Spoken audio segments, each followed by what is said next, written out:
only a tiny bit left of this, the 32nd chapter of David Copperfield, which is called The Beginning of a Long Journey.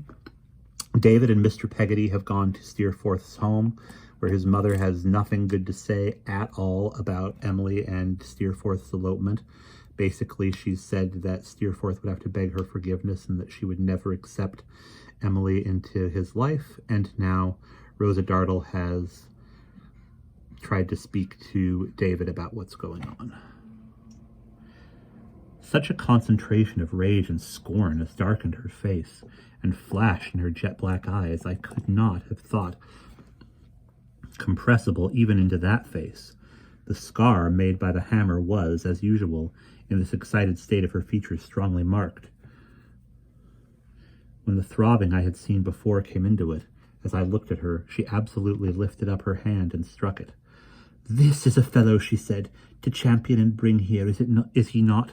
You are a true man." "Miss Dartle," I returned, "you are surely not so unjust as to condemn me."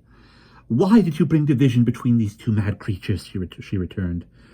"Don't you know they are both mad with their own self-will and pride?" "Is it my doing?" I returned. "Is it your doing?" she retorted. "Why do you bring this man here?"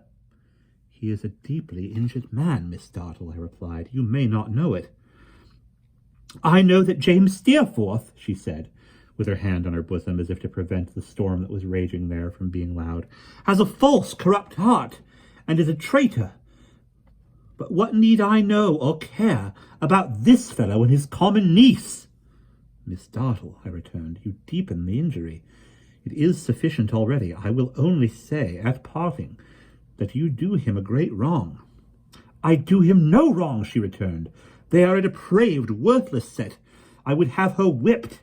Mr. Peggotty passed on without a word and went out at the door. "Oh, shame, Miss Dartle, shame," I said indignantly. "How can you bear to trample on his undeserved affection?" "I would trample on them all," she answered. "I would have his horse pulled down. I would have her branded on the face, dressed in rags and cast out in the streets to starve. If I had the power to sit judgment on her, I would see it done. See it done, I would do it. I detest her. If I ever could reproach her with her infamous condition, I would go anywhere to do so. If I could hunt her to her grave, I would. If there was any word of comfort that would be a solace to her in her dying hour, and only I possessed it, I wouldn't part with it for life itself." The mere vehemence of her words can convey, I am sensible, but a weak impression of the passion by which she was possessed, and which made itself articulate in her whole figure, though her voice, instead of being raised, was lower than usual. I have seen passion in many forms, but I have never seen it in such a form as that.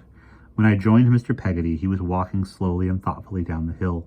He told me, as soon as I came up with him, that having now discharged his mind of what he had proposed doing in London, he meant to set out on his travels. That night I asked him where he meant to go. He only answered, "I'm a-goin', sir, to seek my niece."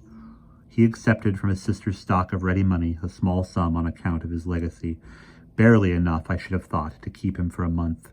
He promised to communicate with me when anything befell him, and he slung his bag about him, took his hat and stick, and bade us both goodbye. And that is the end of chapter 32.